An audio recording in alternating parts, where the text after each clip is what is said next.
আমাদের মরিচাগড়ার জুলফিকার আলী, আমরা সবাই যাকে জুপিদা বলেই চিনি, কারো দাদা কারো কাকা। তৃণমূল কংগ্রেস তৈরি হওয়ার শুরু থেকেই এই গ্রামে যে কজন তৃণমূল কংগ্রেস তৈরি করে তার মধ্যে উনি অন্যতম একজন, এবং সেই থেকেই ধারাবাহিকভাবে তৃণমূল কংগ্রেসের দলটাই উনি করে আসছিলেন।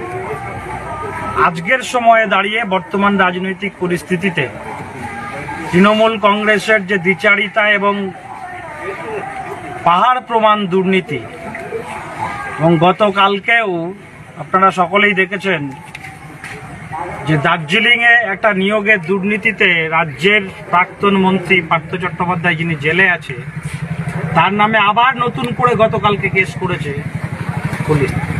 পুলিশ করতে বাধ্য হয়েছে। ফলে তৃণমূলের এই ঘৃণ্য দুর্নীতির বিরুদ্ধে প্রতিবাদ জানিয়ে জুপিদা আজকে থেকে সিপিআইএম পার্টিতে আনুষ্ঠানিকভাবে যোগদান করলেন এবং পার্টির পতাকা তিনি হাতে নিয়ে সিপিআইএম পার্টিতে যোগদান করলেন। আমরা কমরেড জুপিদাকে লাল সালাম জানাচ্ছি। বন্ধুরা, দেখতে পেলেন সিপিআইএমে যোগদান করলেন জুলফিকার আলী, যার হাত ধরে আমডাঙ্গাতে তৃণমূলের উত্থান হয়েছিল।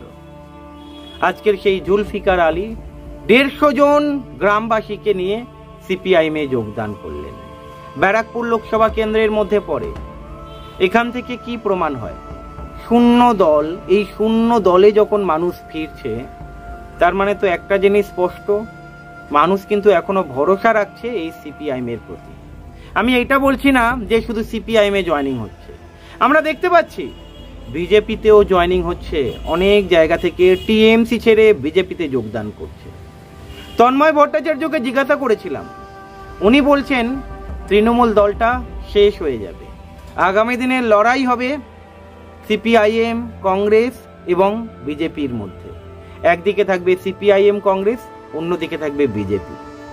আমি জিজ্ঞাসা করেছিলাম আইএসএফ এর কথা, উনি বলেছেন আপনারা খবর পাচ্ছেন না, আইএসএফ কর্মীরা আইএসএফ এ থাকতে চাইছে না, সিপিআইএম এ যোগদান করছে, সিপিআইএম এর হাত শক্ত করছে। অ্যাকচুয়ালি আইএসএফ কর্মী যারা রয়েছে তারা অ্যাকচুয়ালি বামপন্থী ছিল। আইএসএফ দল ভাঙিয়ে নিজেদের দল ভারী করেছিল, সংখ্যালঘু সম্প্রদায়কে টেনে নিয়েছিল ধর্মীয় সুড়সুড়ি দিয়ে, বা এমনই কিছু উক্তি করেছিলেন উনি। মানে বুঝতেই পাচ্ছেন, আজকে যদি আইএসএফ দলটা দেখা হয়, 99% আপনারা যদি দেখেন মুসলিম ভোটার রয়েছে। তারা কিন্তু একটা সময় কেউ টিএমসি থেকে এসেছে, কেউ সিপিআইএম থেকে এসেছে। আপনাদের সামনে প্রমাণ হচ্ছে, বসিরহাটে যিনি প্রার্থী হয়েছিলেন প্রথমবারে, শহীদুল ইসলাম, উনি কিন্তু সিপিআইএম এর মেম্বার ছিলেন, ওই এরিয়াতে একজন ভালো লেভেলে ছিলেন। তাকে আইএসএফ প্রার্থী বানিয়েছে। এটা কি জানতো না আইএসএফ? এটা কিন্তু বলছেন তন্ময় ভট্টাচার্য। তার মানে কোথাও না কোথাও দল ভাঙানোর কাজটা আইএসএফ দলটাও করছে, উনি বলছেন এটা। যাই হোক, আজকের বিষয় হচ্ছে, আমরা দেখতে পাচ্ছি যেমন আমডাঙ্গাতে দেখলাম, বিভিন্ন দিকে দেখলাম সিপিআইএম এর যোগদানের হিড়িক বাড়ছে, অন্যদিকে বিজেপিতেও যোগদান আমরা দেখতে পাচ্ছি। বসিরহাটে একদিকে যেখানে দেখতে পাচ্ছি বিজেপিতে যোগদান করছে, অন্যদিকে তেমন আমরা দেখতে পাচ্ছি সন্দেশখালীতে সিপিআইএম এ যোগদান করছে। দেখুন, আজকে তৃণমূল দলটা ধীরে ধীরে তলানিতে যাচ্ছে, তার প্রধান কারণ আপনারা জানেন। আজকে আমরা দেখতে পাচ্ছি বোলপুর, বাঁকুড়া, বিষ্ণুপুর, বীরভূম, বিভিন্ন জায়গা থেকে সিপিআইএম এ যোগদানের খবর আসছে। আমরা দেখতে পাচ্ছি নদিয়া জেলার তেহট্ট, রানাঘাট, বিভিন্ন জায়গা থেকে সিপিআইএম এ যোগদান করছে। আপনারা নিশ্চয়ই শুনেছেন জয়নগর থেকে প্রায় 150 জন মানুষ সিপিআইএম এ যোগদান করেছে, মথুরাপুর থেকে সিপিআইএম এ জয়েন করেছে। দেখুন, আপনারা জানেন ডায়মন্ড হারবার টিএমসির শক্ত ঘাঁটি, সেখান থেকেও সিপিআইএম এ যোগদান করছে। অ্যাকচুয়ালি মানুষ ওই দলে থাকতে চাইছে না, তৃণমূল দলে থাকতে চাইছে না। তন্ময় বাবুকে যখন জিজ্ঞাসা করেছিলাম, উনি আরো বিস্ফোরক কথা বলেছেন, সেগুলো হয়তো তুলে ধরতে পারবো না।